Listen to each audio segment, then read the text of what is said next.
السلام علیکم ناظرین۔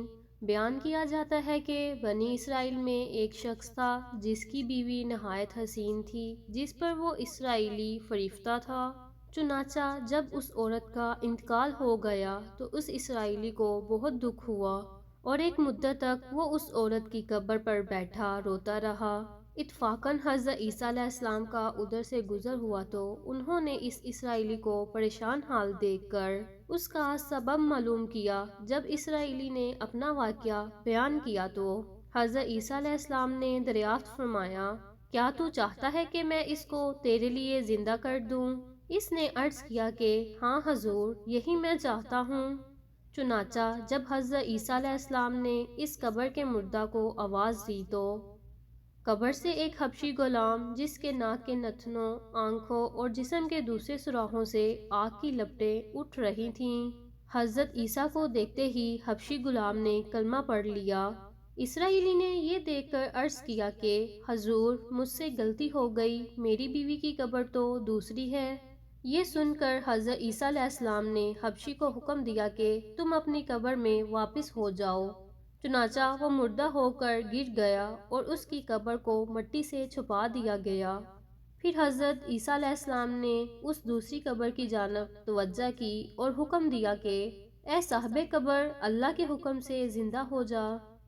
چنانچہ قبر پھٹی اور اس سے ایک عورت سر سے گرد جھاڑتی ہوئی باہر آ گئی، جس کو دیکھ کر اسرائیلی بولا کہ یا روح اللہ، میری بیوی یہی ہے، اور حضرت عیسیٰ علیہ السلام کے حکم سے وہ اپنی بیوی کو اپنے ہمراہ لے کر واپس ہونے لگا، مگر عرصہ سے جاگا ہوا تھا، اس لیے اس پر نیند کا غلبہ ہو گیا، اور اس نے بیوی سے کہا کہ تیری قبر پر بیٹھنے اور بیداری نے مجھے ہلاک کر دیا، اس لیے میں چاہتا ہوں کہ کچھ دیر آرام کر لوں۔ بیوی کہنے لگی، ہاں آپ آرام کر لیجئے۔ چنانچہ وہ اسرائیلی بیوی کے زانوں پر سر رکھ کر سو گیا۔ اتنے میں ایک گھوڑے پر سوار ایک شہزادے کا ادھر سے گزر ہوا جو اپنے زمانے کا یکتا حسین تھا، جس کو دیکھ کر اسرائیلی کی بیوی کا دل قابو میں نہ رہا۔ اس نے شوہر کا سر زانوں سے نیچے رکھا اور شہزادے کے سامنے جا کھڑی ہوئی۔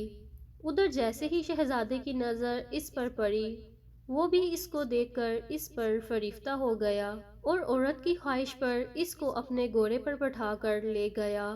چنانچہ اس کے شوہر نے جب بیدار ہو کر اپنی بیوی کو نہ پایا تو نہایت پریشان ہوا اور اس کے ملنے کی تدبیر سوچنے لگا۔ سوچتے سوچتے آخر اس کے نشان قدم پر چل کر اپنی بیوی کو تلاش کر لیا، جو شہزادے کے پاس پہنچ چکی تھی۔ اس کو دیکھ کر اسرائیلی نے شہزادے سے عرض کیا کہ یہ میری بیوی ہے، آپ اس کو چھوڑ دیجئے۔ ابھی شہزادہ کچھ کہنے بھی نہ پایا تھا کہ اس عورت نے کہا، میں تیری بیوی نہیں بلکہ شہزادے کی غلام ہوں۔ یہ سن کر شہزادہ اسرائیلی سے کہنے لگا، کیا مجھ سے میری غلام کو لینا چاہتا ہے؟ اس نے کہا، خدا کی قسم، یہ میری بیوی ہے جس کو میرے سردار حضرت عیسیٰ علیہ السلام نے مرنے کے بعد میرے لیے زندہ کیا ہے۔ ابھی یہ گفتگو ہو ہی رہی تھی کہ اتفاقاً حضرت عیسیٰ علیہ السلام بھی وہاں تشریف لے آئے، جن کو دیکھ کر اسرائیلی کہنے لگا، یا روح اللہ، کیا یہ میری وہ بیوی نہیں جس کو آپ نے میرے لیے زندہ کیا ہے؟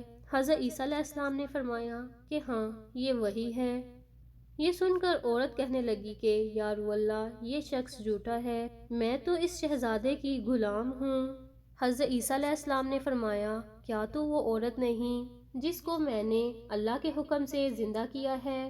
عورت نے کہا، باخدا، میں وہ نہیں ہوں۔ اس کے بعد حضرت عیسیٰ علیہ السلام نے فرمایا، جو جان اللہ کے حکم سے میں نے تجھے دی ہے، اس کو واپس کر دے۔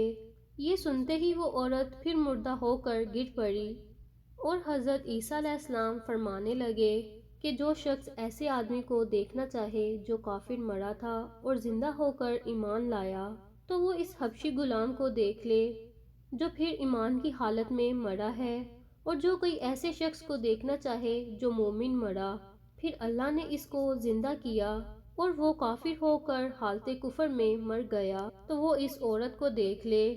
اس واقعے کو دیکھ کر اسرائیلی شخص نے قسم کھائی کہ اب کبھی شادی نہ کروں گا، اور میدانوں کی طرف نکل گیا جہاں اللہ تعالیٰ کی عبادت میں مصروف رہ کر اسے موت آ گئی۔ اللہ تعالیٰ اس پر رحم فرمائے۔